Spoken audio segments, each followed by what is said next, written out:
নির্বাচন যত বিলম্বিত হচ্ছে দেশকে তত বেশি অস্থিরতার দিকে ঠেলে দেয়া হচ্ছে বলে মন্তব্য করেছেন বিএনপির স্থায়ী কমিটির সদস্য আমির খসরু মাহমুদ চৌধুরী। বলেন, নির্বাচনের বিষয়ে হাসির সুরে কথা বলতে শুরু করছে অন্তর্বর্তী সরকার।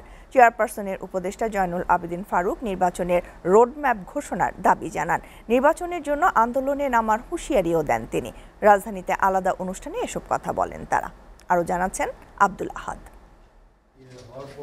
সমসাময়িক বিভিন্ন বিষয়ে সাংবাদিকদের সাথে কথা বলেন বিএনপির স্থায়ী কমিটির সদস্য আমির খসরু মাহমুদ চৌধুরী।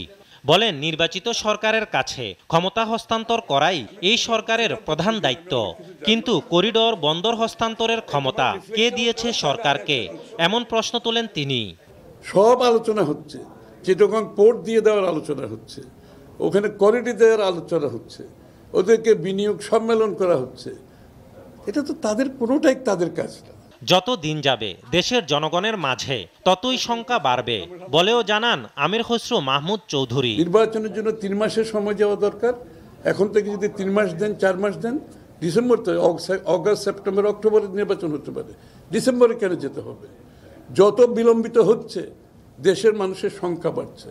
এদিকে জাতীয় প্রেস ক্লাবে এক আলোচনা সভায় বিএনপি চেয়ারপারসনের উপদেষ্টা জয়নুল আবেদিন ফারুক বলেন, যেসব আকাঙ্ক্ষা নিয়ে অন্তর্বর্তী সরকারকে জনগণ ক্ষমতায় বসিয়েছে সেসব পরীক্ষায় উত্তীর্ণ হতে পারেনি সরকার। যে অধিকারের জন্য রাজপথে আমরা লড়াই করেছি হাসিনার বিরুদ্ধে, সেই লড়াইয়ে আমরা আমাদের সকলের সমর্থন নিয়ে জুলাই বিপ্লবের যে সফলতা, সেই সফলতাকে আজকে যেন কেমনি ম্লান করে দিচ্ছে অন্তর্বর্তীকালীন সরকার। দলটির যুগ্ম মহাসচিব অ্যাডভোকেট আব্দুস সালাম আজাদ জানান, আগস্টে অভ্যুত্থানে ডিবিতে আটকের পর ছাত্র নেতারা হাসিনার বিরুদ্ধে আন্দোলন প্রত্যাহার করলেও সেই আন্দোলন চালিয়ে নিয়ে যায় বিএনপি।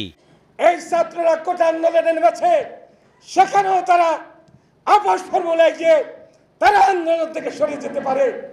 ছাত্ররা চলে যায় নাই, ডিবি অফিসের পুলিশের সাথে